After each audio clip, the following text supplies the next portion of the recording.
Drama serial हद की ये वाली एपिसोड्स लास्ट एपिसोड होने जा रही है। इसमें आखिरकार हमें पता चल गया कि जिनिया की बर्बादी का सफ़र आखिरकार शुरू हो गया। जब शहराम ने उसे तलाक देकर घर से निकाल दिया तो उसके सारे ख्वाब लम्हों में बिखर गए। जिल्लत, गुस्से और मायूसी के आलम में वो अपने घर पहुंची। उसकी हालत ऐसी थी जैसे उसके कदमों तले ज़मीन निकल चुकी हो। रोती, चीखती और अपने नसीब को कोसती हुई वो घर के अंदर दाखिल होती है। घर में उसके चचा, चची और ज़ारा बैठे हुए थे।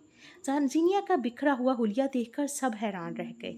अंदर आते ही उसने शोर मचाना शुरू कर दिया और रोते हुए बोली, शहराम ने मेरे साथ बहुत बड़ी ज़्यादती की है।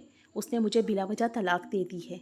उसकी बात सुनते ही उसकी चची गुस्से में खड़ी हो गई और सख्त लहजे में बोली, ये तुम्हारी पहली शादी तो नहीं थी? जब दिल चाहता है शादी कर लेती हो, जब दिल चाहता है रिश्ता तोड़ देती हो। तुम्हें अपनी इज्जत और ख़ानदान की इज्जत की कोई फिक्र नहीं।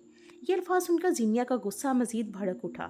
उसने बदतमीज़ी से जवाब दिया, आप कौन होती हैं मेरे मामले में बोलने वाली? आपको मेरे मामलात में बोलने का कोई हक नहीं है।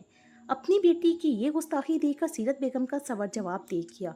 वो आगे बढ़ी और गुस्से में जिनिया के मुंह पर थप्पड़ मार दिया। उनकी आंखों में आंसू थे। ये थप्पड़ मुझे बहुत पहले मार देना चाहिए था जिनिया। अगर वक्त पर तुम्हें रोका होता तो तुम आज अपनी ज़िद और अना की वजह से अपनी ज़िंदगी बर्बाद ना करती। ये सुनकर जिनिया मज़ीद टूट गई और चीख कर बोली, इस दुनिया में मेरा कोई नहीं, सब ने मुझे छोड़ दिया, मेरी इज्जत भी ख़त्म हो गई, मेरा सब कुछ भी। ये कहते हुए वो अपनी कमरे में भागी और दरवाज़ा अंदर से बंद कर लिया। घर वाले मसलसल दरवाज़ा खटखटाते रहे मगर उसने दरवाज़ा न खोला। जर्रार ने दरवाज़ा तोड़कर अंदर दाखिल होने की कोशिश की। अंदर पहुंचने पर सब शदीद किस्म के खौफजदा हो गए क्योंकि जीनिया ने अपनी जान को नुकसान पहुंचाने की कोशिश की थी। फ़ौरन उसे हॉस्पिटल मुंतकिल किया गया। जब उसे होश आया तो डॉक्टरों ने बताया कि वो शदीद ज़हनी सदमे का शिकार है और उसकी ज़हनी हालत बुरी तरह मुतासर हो चुकी है। कभी वो शहराम का नाम लेकर पुकारती है, कभी खुद से बातें करने लगती है। जहरार अपनी बहन की ये हालत देखकर अंदर से टूट चुका था। दूसरी तरफ सीरत बेगम अपनी बेटी के अंजाम पर बहुत रो रही थीं। उन्हें एहसास हो चुका था कि बेटी की गलतियों पर पर्दा डालना ही उसकी सबसे बड़ी तबाही की वजह बना। उधर शहराम और फरियाल की ज़िंदगी में सुकून वापस आ चुका था।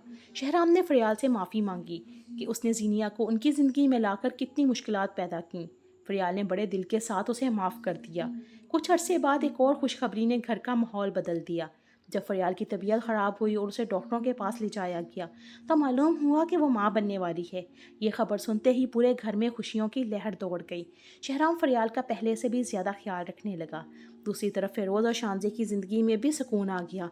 गलत फहमियाँ ख़त्म हो गई और उनके घर में भी खुशियाँ लौट आईं। उधर दूसरी तरफ जीनिया की हालत मुसलसल बिगड़ती जा रही थी। डॉक्टरों ने घर वालों को मशवरा दिया कि ये इसको ठीक नहीं होना, इसकी हिफाजत और इलाज के लिए उसे ज़हनी सेहत के खसूसी अदारे में मुंतकिल कर दिया जाए क्योंकि वो ख़ुद को और दूसरों को नुकसान पहुंचा सकती है। बिलाखिर जीनिया को ज़हनी सेहत के मरकज़ मुंतकिल कर दिया गया। वहाँ वो तन्हाई में बैठी अपनी ज़िंदगी के फ़ैसलों पर पछताती रहती है। उसे एहसास होने लगा है कि उसकी ज़िद, अना और हसद ने उससे सब कुछ छीन लिया। उसने हमेशा फरियाल से मुकाबला किया, उससे हर खुशी छीनने की कोशिश की, लेकिन आखिर में ख़ुद अपनी ज़िंदगी तबाह कर बैठी। उसे यकीन था कि शहराम पर हाल हार में उसी का ही रहेगा, मगर वो ये भूल गई थी कि मोहब्बत को धोखे, झूठ और साजिशों से कायम नहीं रखा जा सकता। शहराम कभी कभी उसे देखने आता तो उसकी हालत देखकर अफसुर्दा हो जाता। फरियाल के दिल में भी उसके लिए हमदर्दी पैदा हो जाती क्योंकि वो जानती थी कि जिनिया की सबसे बड़ी दुश्मन खुद उसकी अपनी अना थी।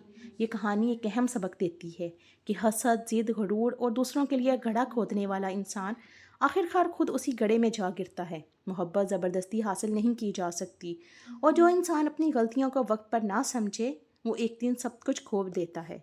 जीनिया के पास आखिर में ना मोहब्बत रही, ना इज्जत, ना सुकून।